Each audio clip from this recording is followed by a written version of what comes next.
कब्जा हो गया है खैरसन में।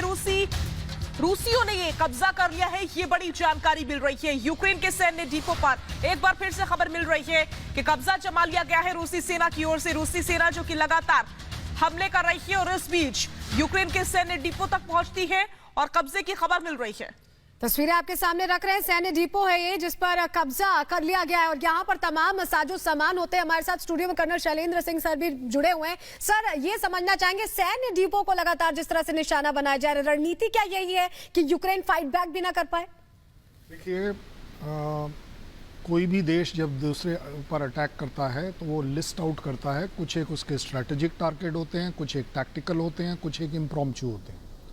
कोई भी डिपो जो कि एमिनेशन डिपो हो सकता है, ऑर्डिनेंस डिपो हो सकता है, सप्लाई डिपो हो सकता है, ये अपने आप में स्ट्रैटेजिक भी हो सकते हैं और टैक्टिकल भी। इसकी जो इम्पोर्टेंस है वो दोनों देशों को पता होती है, क्योंकि अगर आपने डिपो पर कब्जा कर लिया तो पहली बात, आपका अगर लेटर से ऑर्डिनेंस डिपो है, एमिनेशन डिपो है, तो वहाँ से ही सारा एमिनेशन जाना है उस पर्टिकुलर एरिया के लिए। मैं ये नहीं कहूँगा कि पूरे यूक्रेन के लिए, बट जहाँ पर वो डिपो है उसकी रीच कम से कम मेरे हिसाब से 200-250 किलोमीटर के एरिया में जितनी भी यूक्रेनी फौज है उसको एमिनेशन उसी एमिनेशन डिपो से मिलेगा।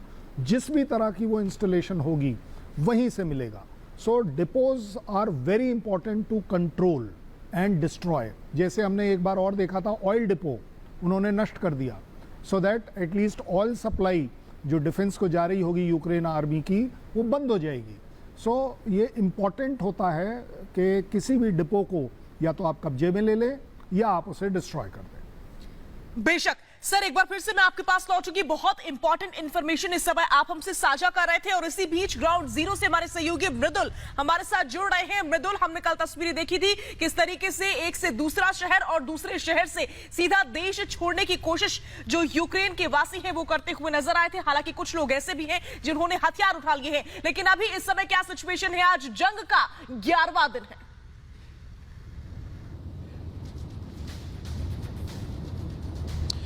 बिल्कुल, देखिए, और हमारी टीम जो है हर शहर में जा रही है। जो कल तस्वीरें हमने देखी थी, आप देखिए ग्रीन कॉरिडोर दिया गया, उसके बाद कैसे लोग अपने घरों को छोड़कर भाग रहे थे। उसके इतर हमने एक तस्वीर देखी जब हम सबसे करीब पहुंचे बेलारूस बॉर्डर के, और उस रीजन में हम पहुंच गए थे जहां से ये आशंका है कि रूस की सेना घुस सकती है।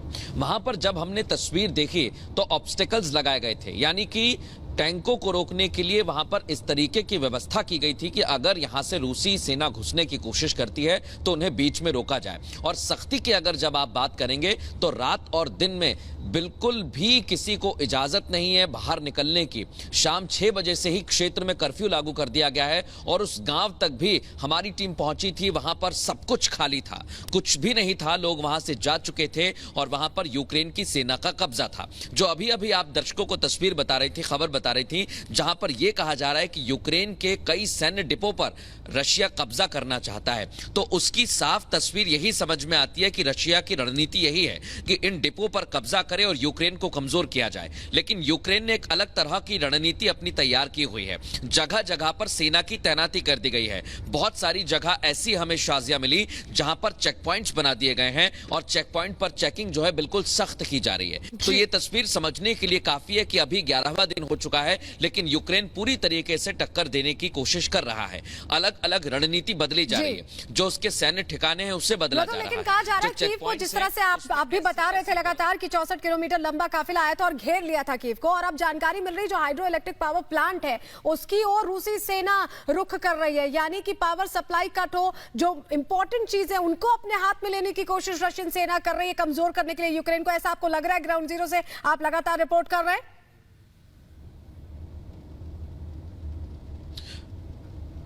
बिल्कुल, देखिए, इसमें कोई शंका नहीं है कि बिल्कुल ऐसी कोशिश है, क्योंकि आप देखिए टीवी बनाया गया, उसकी साफ तौर पर रणनीति समझ में आती है कि टीवी टावर को निशाना बनाने के बाद सैटेलाइट थोड़ी सी कमजोर की जाए, क्योंकि यहाँ पर जो ब्रॉडकास्ट हो रहा है उसे कमजोर करने की कोशिश है। लेकिन उसके इतर लगातार यूक्रेन ये दावा भी करता है कि हमारे यहाँ इलेक्ट्रिक सप्लाई लगातार चालू है, हीटिंग फैसिलिटी कोई दिक्कत नहीं आ रही है, इंटरनेट प्रॉपर चल रहा है, ऐसा यूक्रेन की तरफ से दावा किया जाता है। लेकिन जब आप देखते हैं ये तस्वीर क्षेत्र में, तो आप समझ सकते हैं कि हाँ, यहां पर कोशिश यही है कि उस जगह पर निशाना बनाया जाए, उसको कमजोर किया जाए, क्योंकि अगर यहां पर इलेक्ट्रिसिटी को कमजोर किया जाएगा तो बहुत ज्यादा दिक्कत होगी। और सिर्फ यूक्रेन में सैनिकों को या सेना को ही दिक्कत नहीं होगी, जो सिविलियंस हैं उन्हें भी बहुत ज्यादा दिक्कतों का सामना करना पड़ सकता है। मैं इस समय सड़क पर हूं और मैं आपको लगातार तस्वीरें बता रहा हूं।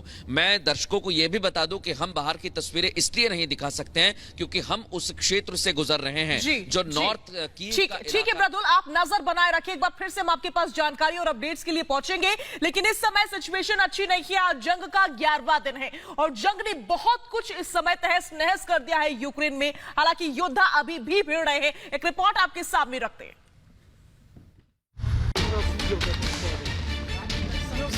बीते 11 दिन से यूक्रेन के कई शहर ऐसे ही जल रहे हैं। ये तस्वीरें यूक्रेन के चेरनीहिव की है, जहां रूसी सेना ने जमकर तबाही मचाई है। आसमान से बारूदी बरसात और तोप से निकलते दनादन गोलों की आग से पूरा शहर जल रहा है।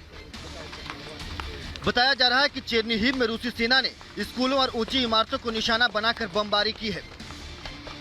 चेरनीहिव के रिहायशी इलाकों में रूसी सेना के हमले से भारी नुकसान की आशंका है। वहीं खबर है कि चेरनीहिव में अलग अलग जगहों पर रूसी सेना के हमले में कई लोगों की मौत भी हुई है। आपको बता दें कि जंग की शुरुआत में रूस ने रिहायशी इलाकों पर हमला न करने की बात कही थी, लेकिन यूक्रेन का दावा है कि रूसी सैनिक रिहायशी इलाकों में भी बम बरसा रहे हैं। वहीं बमबारी में लोगों की मौत को लेकर रूस का दावा है कि यूक्रेन की सेना आम लोगों को ढाल बना रही है। Bureau report, republic Bharat.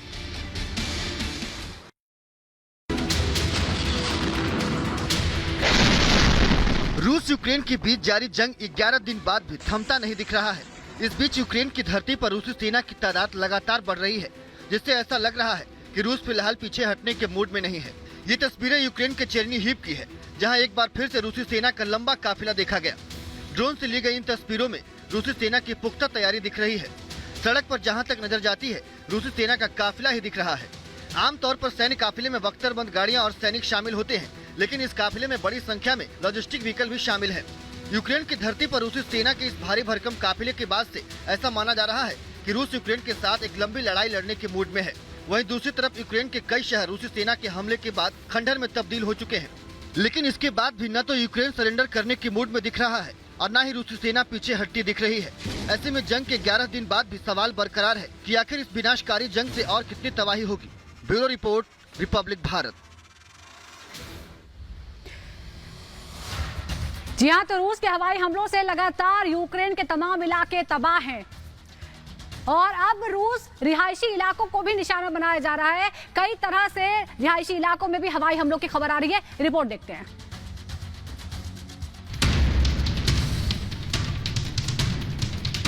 Ukraine को पूरी तरह से नेस्तनाबूद करने पर आमादा रूस आर पार की जंग के मूड में है।